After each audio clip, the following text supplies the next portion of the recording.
நம்ம சிவன் டுபே சிஎஸ்கே அணியில் இனிமேல் இம்பேக்ட் பிளேயராக வந்து இருக்க போகிறதில்ல. அவருக்கான புதிய ரோலை நம்ம சிஎஸ்கே வந்து கொடுக்க போகிறாங்க. ஆடு லெவலில் ஃபுல்லாக வந்து இருக்க போகிறாரு. இதுக்கான காரணம்னா நம்ம சிஎஸ்கே என்ன புதிய ரோல் வந்து கொடுக்க போகிறாங்க, இதை பற்றின ஒரு ஃபுல் டீட்டெயிலை பற்றியும் நம்ம சிஎஸ்கே வீரரான பார்த்தீங்கன்னா சென்னை அணியில் வந்து எப்போ லேண்ட் ஆக போகிறாரு அப்படிங்கிறத பற்றினா ஒரு ரீசெண்டான அப்டேட் வந்து கிடச்சிருக்கு. எப்போ லேண்ட் ஆக போகிறாரு, இந்த அப்டேட்டை யார் கொடுத்துருக்காங்க அப்படிங்கிறதையும் இந்த வீடியோவில் பார்த்துடலாம். அதுக்கு முன்னாடி சேனலுக்கு புதுசாக இருந்தீங்கன்னா சப்ஸ்கிரைப் பண்ணிக்காங்க. இந்த வீடியோக்கு ஒரு லைக்கை கொடுக்கலன்னா லைக்கை கொடுத்துருங்க. ஃபஸ்ட்டு நம்ம பத்திரனாவை பார்த்துடலாம். நம்ம பத்திரனா சென்னையில் வந்து எப்போ லேண்ட் ஆவார், பயிற்சி எப்போ ஸ்டார்ட் பண்ணுவார் அப்படிங்கிறத பார்க்குறதுக்காகவே நம்ம சிஎஸ்கே ஃபேன்ஸ் எல்லாருமே மரண வெயிட்டிங் பண்ணிட்டு இருக்கோம். அதுக்கான காரணம் அவரோட பழைய ஆக்ஷன் தான். கிட்டத்தட்ட பார்த்தீங்கன்னா புதிய ஆக்ஷனில் அதிகாரம் வந்து கொடுத்துட்ருக்காரு. அது ஒரு மிகப்பெரிய மைனஸாக நம்ம சிஎஸ்கேக்கு வந்து பார்க்கப்படுது. ஸோ பழைய மாதிரி அவரோட பவுலிங் ஆக்ஷனை எடுத்துகிட்டு வருவாரா அப்படிங்கிறத பார்க்குறதுக்காகவே நம்ம எல்லாருமே வந்து வெயிட் பண்ணிட்டு இருக்கோம்.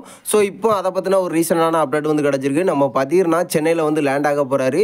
இந்த அப்டேட்டை யார் கொடுத்துருக்காங்க அப்படின்னா நம்ம பத்திரனாவோட மேனேஜர் தான் வந்து கொடுத்துருக்காரு. அதாவது என்ன சொல்லியிருக்காரு அப்படின்னு பார்த்தீங்கன்னா, எல்லா வீரர் ஒருத்தர் சென்னை அணியில் போய் லேண்ட் ஆக போகிறாரு. சென்னை சேப்பாக்கத்தில் சீக்கிரமாகவே வந்து நீங்கள் அவரை பார்க்கலாம் அப்படிங்கிற மாதிரி வந்து சொல்லியிருக்காரு.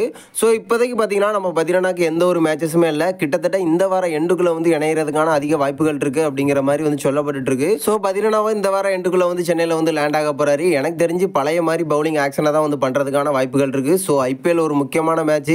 நம்ம பத்திரனா கன்ஃபார்மாக பழைய ஆக்ஷனை வந்து எடுத்துகிட்டு வருவார் அப்படின்னு தான் நான் நினைக்கிறேன். அடுத்து நம்ம டூபே பார்த்தலாம். சிஎஸ்கே டீமோட இம்பாக்ட் பிளேயராக வந்து இருந்துட்டு இருந்தார். அதுக்கான காரணம் இன்ஜுரி ஆகிடக்கூடாது அப்படிங்கிறதுனால நம்ம சிஎஸ்கே அந்த மாதிரி அவரை வந்து யூஸ் பண்ணிட்டு இருந்தாங்க. பட் இந்த தடவை சிஎஸ்கே டீமோட இம்பாக்ட் பிளேயராக நம்ம டூபே வந்து இருக்க போகிறதில்ல. அதுக்கான காரணம் என்ன அப்படின்னு பார்த்தீங்கன்னா, இப்போதைக்கு பார்த்தீங்கன்னா ஒரு நல்ல ஃபார்மில் வந்து இருந்துட்டு இருக்காரு. பட் இருந்தாலும் இந்திய அணியில் அப்பப்போ அவருக்கான வாய்ப்பு வந்து கிடைச்சிட்டு இருந்தாலும் தொடர்ந்து வாய்ப்பு கிடைக்கிறது வந்து இல்லை. ஸோ இதன் காரணமாக நம்ம சிஎஸ்கே இவருக்கான ஆடு லெவன் வாய்ப்பை வந்து ஃபுல்லாக கொடுக்க போகிறாங்க. கிட்டத்தட்ட பார்த்தீங்கன்னா பேட்டிங் மட்டும் இல்லை, பவுலிங்லேயும் இவரை வந்து பண்ண வைக்க போகிறாங்க நம்ம சிஎஸ்கே. இப்போதைக்கு சிஎஸ்கே ஒரு புதிய பிளான் பண்ணியிருக்காங்க. இவரை வந்து பவுலிங் பண்ண வைக்கிறதுனால நம்ம சிஎஸ்கேக்கும் வந்து ப்ளஸ்ஸாக இருக்கும்.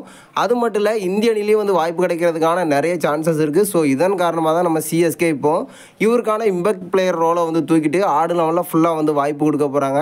ஸோ டூபே பற்றி தெரியும், பேட்டிங்கில் வந்து சூப்பராக பண்ணி கொடுத்துருவாரு. பவுலிங்கை பொறுத்த வரைக்கும் ஒரு மிகப்பெரிய டவுட்டாக வந்து இருந்துச்சு. பவுலிங்கை நல்லா பண்ணனா இந்திய அணியில் வந்து தொடர்ந்து வாய்ப்பு கிடைக்கும். டூபேயை பொறுத்த வரைக்கும் பவுலிங்லேயும் ஒரு சம்பவத்தை பண்ணணும் அப்படின்னு தான் நம்ம சிஎஸ்கே வந்து நினைக்கிறாங்க. ஸோ எனக்கு தெரிஞ்சு இந்த வருஷம் டூபேக்கான ஐபிஎல்லாக வந்து இருக்க போகுது. நீங்கள் என்ன நினைக்கிறீங்க? நம்ம டூபே ஒரு புதிய ரோல் பண்ண போகிறதா இருக்கட்டும், நம்ம பத்திரனா சென்னையில் வந்து லேண்ட் ஆக போகிறதா இருக்கட்டும், இதை பற்றின கருத்தை மறக்காமல் நம்மளோட கமெண்ட் பாக்ஸில் தெரிவிச்சிருங்க.